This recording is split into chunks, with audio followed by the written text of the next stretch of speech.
Waalaikumsalam warahmatullahi wabarakatuh. Ustadz maunya untuk berdoa ketika sholat dilaksanakan posisi berdiri, ketika takbir atau selesai sholat. Kalau berdiri itu kapan? Saya pernah mendengar sujud akhir sholat itu waktu yang pas untuk berdoa. Baik, ada 4 posisi. Saya ulang, ada 4 posisi dalam sholat yang langsung dijamin oleh Al-Quran dan hadis Nabi SAW sebagai posisi yang cepat mengabulkan doa. 1, berdiri. Berdiri. Dalilnya di Quran, surah ketiga Ali Imran, ayat 38 sampai 39. Di Al-Baqarah ayat ke-45. Di hadis Nabi SAW riwayat Abu Daud nomor hadis 649. Nanti saya turunkan. Yang kedua, saat ruku dan sujud. Saat ruku dan sujud. Dalilnya di Quran ada di surah ke-48 Al-Fatah ayat 29. Selanjutnya 4. Jadi tadi berdiri, 2 ruku, 3 sujud di ayat yang sama. Yang keempat, sesaat sebelum salam. Setelah mengatakan innaka hamidum majid, itu ada doa yang kalau Anda bisa mohonkan dengan baik juga cepat dikabulkan. Itu riwayatnya ada di hadis Muslim nomor hadis 588.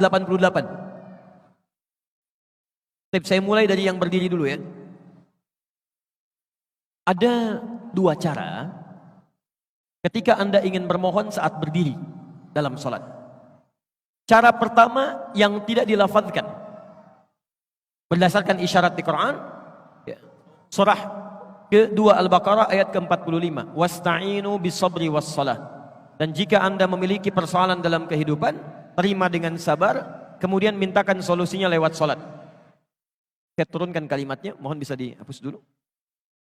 Ya.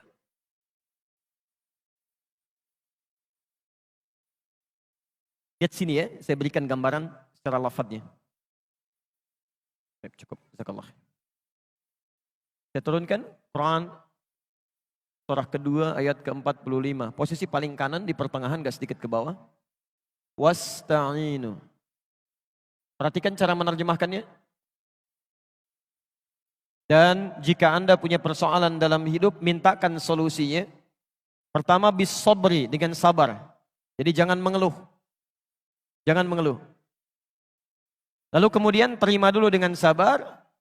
Lalu tunaikan salat. Wassalah. Minta dalam salat. Dijelaskan di hadis kapan mintanya. Kapan mintanya? Di hadis Abu Daud. Nomor hadis 649. Lihat, fokus. Perintah Qur'annya wasta'inu, dan mohonkan kepada Allah. Kalau Anda ingin robah kalimat wasta'inu menjadi bentuk permintaan, kita yang minta, maka dalam bahasa Arab kalimatnya akan berubah dari ista'inu menjadi nasta'in. Saya turunkan. Nasta'in.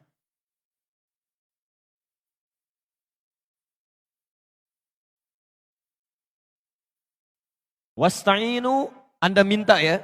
Lalu kita mau minta, robah kalimatnya dari wasta'inu menjadi nasta'in. Sekarang perhatikan. Nabi menyampaikan ketika seorang hamba dalam salatnya mengatakan, "Idza qala al-'abdu iyyaka na'budu wa iyyaka nasta'in." Ya Allah, kami sekarang salat menyembah-Mu saja. Dan sekarang kami punya persoalan ya Allah. Kami minta solusinya dari-Mu saja. Dari-Mu saja. Saat Anda mengucapkan kalimat ini, bukankah Anda ucapkan saat berdiri? Dalam mengucapkan Al-Fatihah itu? Dalam baca Al-Fatihah? Setelah Maliki Yaumiddin apa bacaannya? Iyyaka na'budu wa iyyaka nasta'in. Perhatikan jawabannya. Hadza baini wa baina 'abdik. Ini perjanjian antara aku dengan hambaku. Wali 'abdi ma sa'al. Syaratnya kalau benar salatnya sampai berdiri ini, sampai berdiri, masa'ala, apapun yang dia minta saat ini akan dikabulkan. Di cara pertama, cukup tidak perlu dilafadzkan, dalam hati saja. Jadi begitu Anda mengatakan wa iyyaka nasta'in, Anda hadirkan suasananya. Anda punya persoalan apa dalam kehidupan? Jelas di sini? Baik, nanti saya turunkan dalilnya lagi. Jadi kita pakai dalil, bukan pakai pendapat ya. Awas, dan ini dipraktekan. Dipraktekan. Tapi syaratnya ini, mesti benar salatnya. Jadi kalau salat Anda nggak benar, dari mulai takbir, bahkan dari wudhu sampai ke sini, Anda nggak akan dapat yang ini. Tidak akan dapat. Jadi kalau salat Anda benar dari mulai wudhu sampai dengan takbir, sampai berdiri, maka ini diberikan yang pertama kali. Ya. Makanya Nabi itu sangat ketat dalam masalah salat. Saya sampaikan sampai 2 kali, dari tadi malam di Al-Irsyad, sampai tadi subuh ya, di Masjid Al-Falah. Disebutkan di Al-Bukhari, nomor hadis 751, 757, di hadis Muslim nomor hadis 397. Babul musi fis shalah. Ada orang yang datang kepada Nabi, namanya Khalad Az-Zuraiqi. Ya. Ja'a rajulun ilan Nabi sallallahu alaihi wasallam. Datang seorang lelaki pada Nabi sallallahu alaihi wasallam.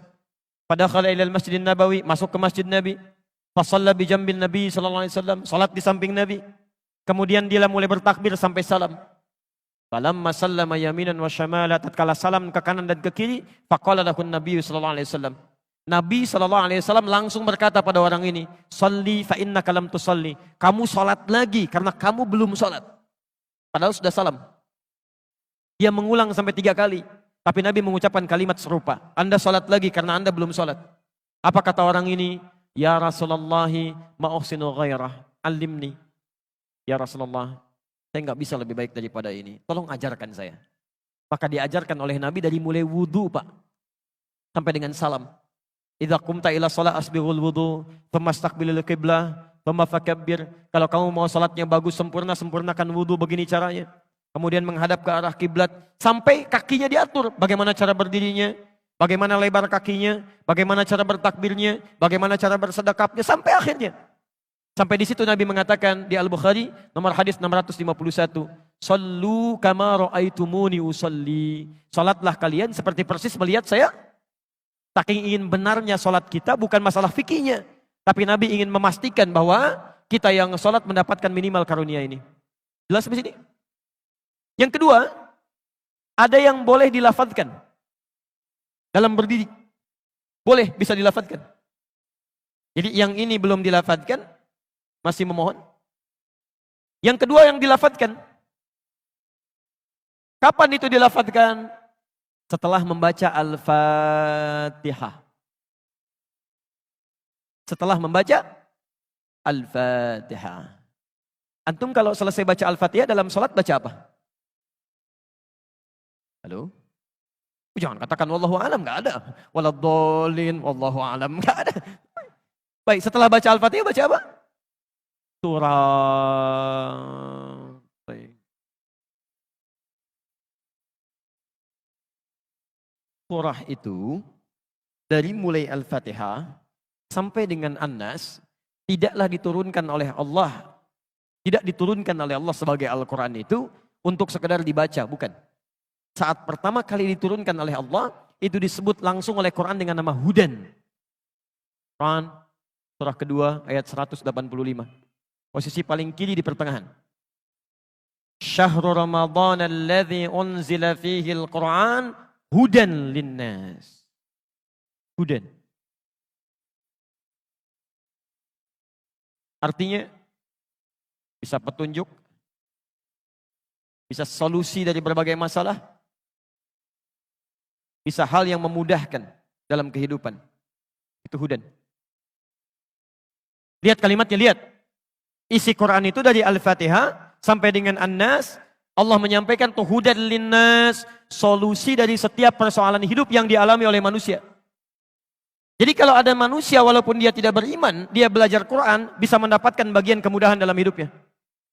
Makanya saking sayangnya Allah pada orang beriman, dipaksa oleh Allah dalam tanda petik, supaya dia mendapatkan hudan. Solusi kemudahan dalam hidupnya. Bagaimana caranya? Dipindahkan ayatnya ke Al-Baqarah ayat 2 sampai 3. Posisi paling kiri dari atas sampai ke tengah. Dzalikal kitabu la raiba fi hudan lil muttaqin. Siapa muttaqin ini? Apa amalannya? Ayat 3-nya. Alladzina yu'minuna bil ghaib wa yuqimunas shalah. Diminta oleh Allah menunaikan salat ini supaya mendapatkan hudan. Bagaimana cara mendapatkannya? Ini sebetulnya poinnya. Jadi antum setelah membaca Al-Fatihah, seharusnya antum mencari surat-surat yang dibacakan sesuai dengan kebutuhan antum. Cari ayat-ayat yang sesuai dengan kebutuhan kita. Karena dari Al-Fatihah sampai dengan An-Nas itu semua berisi kebutuhan kita. Saya baca cepat ya. Tapi nggak usah ditulis. Saya ulangi, tidak usah ditulis. Ya, saya bacakan saja. Misal, sebelum lahir, tadi kan ikhtiarnya Quran surah kedua Quran surah ketiga ayat 38 sampai 39. Keadaannya Quran surah 19 ayat kedua sampai dengan ayat ke-11-nya. Begitu dia mulai mengandung, bagaimana kandungannya supaya baik, Quran surah ke-7 ayat ke-189. Begitu dilahirkan, bagaimana supaya ASInya mengalir lancar, anaknya tumbuh menjadi anak yang saleh, Quran surah kedua ayat 233. Begitu usia 2 tahun ke atas, dia mulai belajar bagaimana supaya dekat dengan Allah, baik dengan orang tuanya, baik dengan tetangganya, Quran surah ke-31 ayat 13 sampai dengan ayat 19-nya. Kemudian dia mulai belajar supaya cepat menangkap pelajarannya, Quran surah 9 ayat 122. Supaya meningkat prestasinya, Quran surah 58 ayat yang ke-11. Kemudian dia mulai meningkat lagi pendidikannya, mulai mendapatkan teman-teman bergaul. Bagaimana supaya tidak bisa merubah keadaannya, supaya lebih dekat dengan Allah, tidak terjebak dalam pergaulan bebas. Quran surah ke-49 ayat ke-13-nya. Ada yang serius datang mau melamar, bagaimana menyikapinya? Quran surah ke-4 ayat yang ke-4. Terjadi pernikahan, Quran surah 30 ayat ke-21. Setelah menikah, bagaimana membagi tugasnya? Supaya tidak gelisah dalam pembagian tugas, tidak saling menyingkirkan satu dengan yang lainnya. Quran surah ke-4 ayat 34. Setelah dia menikah, suami mulai mencari nafkah. Bagaimana cara bekerjanya? Yang standar ada di Quran surah kedua ayat 168. Kalau mendapatkan ingin yang lebih mudah lagi, Quran surah kedua ayat 172. Kalau belum berangkat, rizkinya sudah menunggu dia, Quran surah 7 ayat ke-96-nya. Kemudian dalam bekerja ini tidak mudah.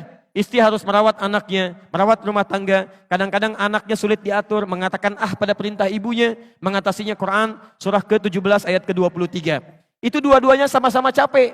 Jangan dikira yang pergi ke kantor saja. Ibu pun merawat anak juga kadang-kadang ada rasa lelah. Bagaimana mengatasinya? Kalau lelah-lelah sedikit, itu ada di Quran surah ke-26 ayat ke-80. Kalau sudah mulai menjadi penyakit, bahkan kata dokter nggak ada obatnya, bagi Allah nggak ada yang mustahil. Quran surah ke-21 ayat 83 sampai dengan 84. Kadang-kadang Anda yang bekerja, ada orang yang tidak suka dengan Anda. Ada yang usil, ingin menyingkirkan Anda, menyungkurkan Anda. Ada perlindungan dari Allah di Quran surah ke-17 ayat 79 sampai dengan 81. Kalau ada yang membuat diri Anda tersesak, sampai mengatakan, ya Allah kenapa dia begini ya Allah, apa enggak ada solusinya? Selalu ada. Amalkan di Quran surah ke-21 ayat 87 sampai dengan ayat ke-88-nya. Sampai Anda beraktivitas lagi, mendapatkan kesenangan hidup, harta mulai melimpah, Masya Allah, rumah semakin luas, syukuri itu semua dengan mengamalkan tuntunan di Quran surah ke-14 ayat yang ke-7-nya. Tapi ketika datang ujian, tingkat ujian bisa macam-macam. Ada yang ringan, yang menengah, kemudian yang kuat. Pelajari itu supaya siap menghadapinya. Di Quran surah kedua ayat 214. Solusinya di Quran surah ketiga ayat 142. Cara sabarnya di Quran surah kedua ayat 155 sampai 157.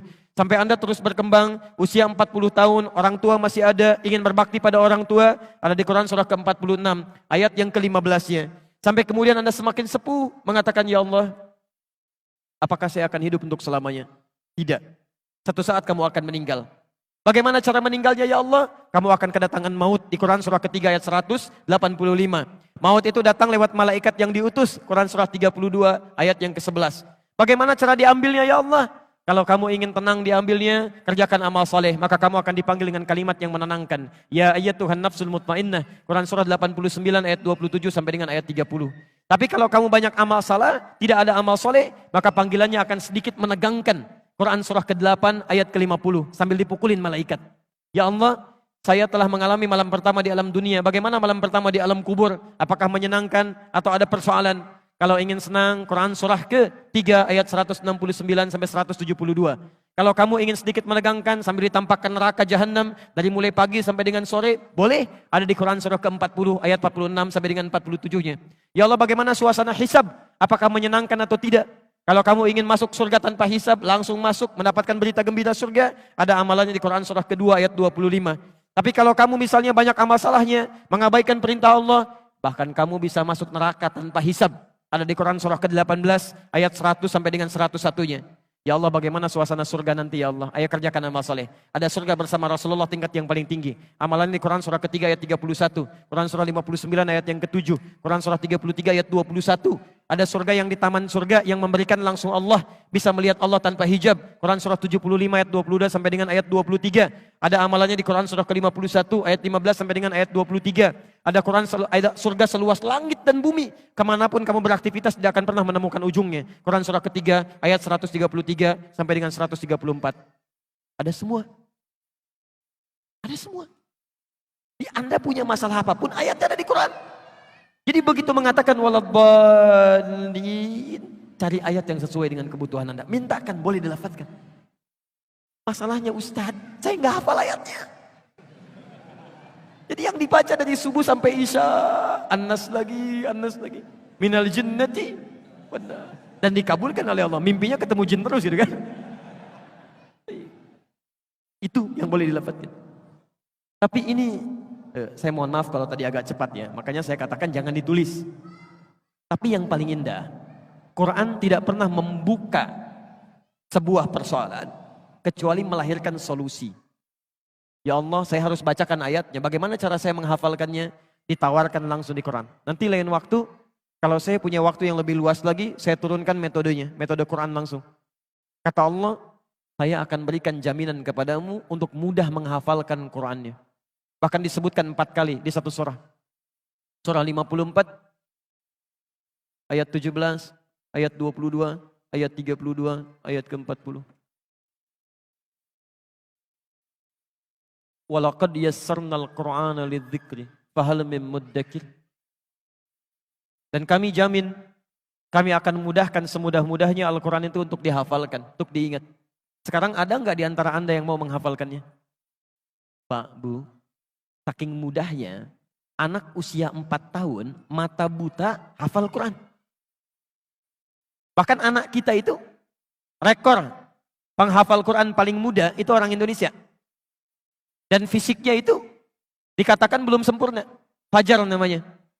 Lahir dengan keadaan yang terlihat tidak sempurna, tapi begitu bicara kalimat yang keluar pertama kali itu Quran. Quran.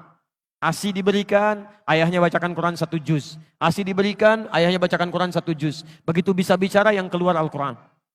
Saking mudahnya, seorang perempuan usia 82 tahun, tidak bisa baca, tidak bisa menulis, diperdengarkan oleh cucunya Al-Quran. 2 tahun hafal Quran. Hafal Quran. Jadi menghafal Quran itu sulit atau mudah? Kalau mudah kenapa sampai pagi ini belum hafal? Kalau sulit, di mana sulitnya? Karena semua orang mengatakan mudah. Nah, ini mungkin yang harus kita pelajari. Nanti lain waktu, nanti saya turunkan metodenya. Kita sudah buat PowerPoint-nya. Bahkan Alhamdulillah kita sudah susun mushafnya. Kita bikin mushaf At-Taisir. Nanti lain waktu, saya turunkan bagaimana metode menghafal Quran lewat Al-Quran. Bukan metode buatan manusia. Dan ini standar. Semua penghafal Quran akan mengikuti metode ini. Ya, kalau metode sudah banyak sekarang. Sesuai dengan pengalaman masing-masing. Ada metode menghafal Al-Quran semudah tersenyum gitu kan. Ada udah senyum-senyum gak hafal-hafal misalnya kan. Itu bukan masalah metodenya yang salah, andanya yang gak serius. Ada yang demikian. Ya. Nanti kalau ada waktu, saya coba berikan teori singkat. Insya Allah Anda tidak nyampe 5 menit hafal 5 ayat. Dengan nomornya sekaligus. Dengan ayatnya, dengan nomornya. Mau insya Allah? Nanti di akhir ya, karena cuma butuh 5 menit saja insya Allah. Saya teruskan dulu ini. Jadi saya kira sudah terjawab ya, yang ini. Nanti dalam ruku ada, dalam sujud ada, termasuk sesaat sebelum salam. Karena tidak ditanyakan, nanti lain waktu kita bahas. Sudah, kita coba mulai pelan-pelan praktek menghafal Quran dulu ya. Saya kasih sebentar, nanti ini saya simpan dulu. Baik. Diakhiri 11.35, 5 menit pas lah ya. Baik, Alhamdulillah. Saya boleh hapus dulu ya. Nanti teori lengkapnya mungkin lain waktu Anda bisa simak uraian kami di edisi berbeda. Sekarang saya kasih contoh dulu ya. Saya kasih contoh sebentar. Misal, Anda nanti cari mushaf, tapi nggak boleh robah ya. Satu aja, dari mulai menghafal sampai dengan selesai. Kalau bisa cari mushaf hafalan. Di antara tandanya di sampingnya suka ada potongan-potongan ayatnya. Misal, ini saya ajarkan ini satu, gini kan. Misalnya ini alif lam mim. 2, dzalikal kitabu la raiba fi dzalika. 3, alladzina yu'minuna bil ghaib, alladzina. 4, walladzina yu'minuna bima unzila ilaik walladzina 5 ulaika ala hudam min rabbihim wa ulaika humul muflihun. Ulaika. Saya hanya ingin tunjukkan betapa mudahnya menghafal Al-Quran termasuk dengan angka-angkanya. Ya, tapi tujuannya bukan ingin menjadi hafid, bukan. Terserah Allah mau diberikan berapa. Yang penting ingin menunjukkan betapa ini mudah dilakukan. Lihat kalimatnya. Sekarang perhatikan, nanti kalau sudah lihat mushaf Qurannya, ada gambaran seperti ini. Di antara metodenya yang paling mudah, pertama, fokus. Kita hitung dari sekarang ya. Lihat atasnya. Nomor 1 apa? Saya ulang. Apa nomor 1? Alif Lam Mim. Baik, kita ucapkan sama-sama. Nomor 1 apa? Kemudian langsung lihat yang terakhir, nomor 5. Yang paling bawah. Baik, nomor 5 apa? Nanti biasakan begini ya, begitu pindah halaman, lihat yang pertama, lihat yang paling bawah. Maka sisanya yang tengah-tengahnya. Baik, 1 apa? 5? 5 apa? 1 apa? Sekarang lihat yang mirip. 3 alladzina. 3 apa? 4 tinggal pakai wawu. Walladzina. 4 apa? Baik. 3 apa? 4 apa? 5? 1? Ulang. 3 alladzina. 4? 5? 1? 4, 3, 5, 1. Tinggal yang kedua. Dzalika. 2 apa? 3 apa? 4 apa? 5 apa? 1 apa? Saya ulang. 1, 2, 3, 4, 5, 3, 2. Sekarang saya hapus dulu. Ini apa? Bukan, ini kosong, gak ada apa-apa. Bisa. Tapi karena Anda sudah tervisualisasi dengan nomor-nomor ini, angka-angka ini, otomatis begitu melihat angka, Quran yang muncul di benak Anda. Nanti kemanapun ditanya akan indah, semuanya Quran. Masya Allah Ustaz, apa kabar? Baik. Tinggal di mana Ustaz? Di Bekasi. Nomor berapa rumahnya? F1 nomor 6. F1 alif lam mim 6. Innal ladzina kafaru sawa'un 'alaihim a'anzartahum am lam tunzirhum. Masya Allah. Anak berapa Ustaz? Dalikal kitabul la raiba fihi hudal lil muttaqin. Istri berapa Ustaz? Alif lam mim. Alhamdulillah. Allah la quwwata illa billah. Jelas ya? Nanti lain waktu lah. Ini saya hanya ingin tunjukkan sebetulnya Quran itu dimudahkan. Betapa mudah untuk bisa mendapatkan itu semua. Saya hitung Anda nggak nyampe 2 menit tuh. Bisa mendapatkan bagian dari itu. Nanti silahkan praktekkan dengan guru-guru yang lain. Dan saya dengar ada rumah tahfidz di sini. Semoga Allah Subhanahu Wa Taala berikan kemudahan untuk proses tahfidzul Quran yang ada di sana. Dan semoga antum semua sebelum meninggal dunia diberikan oleh Allah Subhanahu Wa Taala nikmat untuk bisa menghafalkan Al-Quranul Karim. Tidak cukup dengan amin, tapi mulai dulu dari sekarang. Ya, cari guru yang baik, mulai menghafal dan mohonkan kepada Allah Subhanahu Wa Taala kebaikan.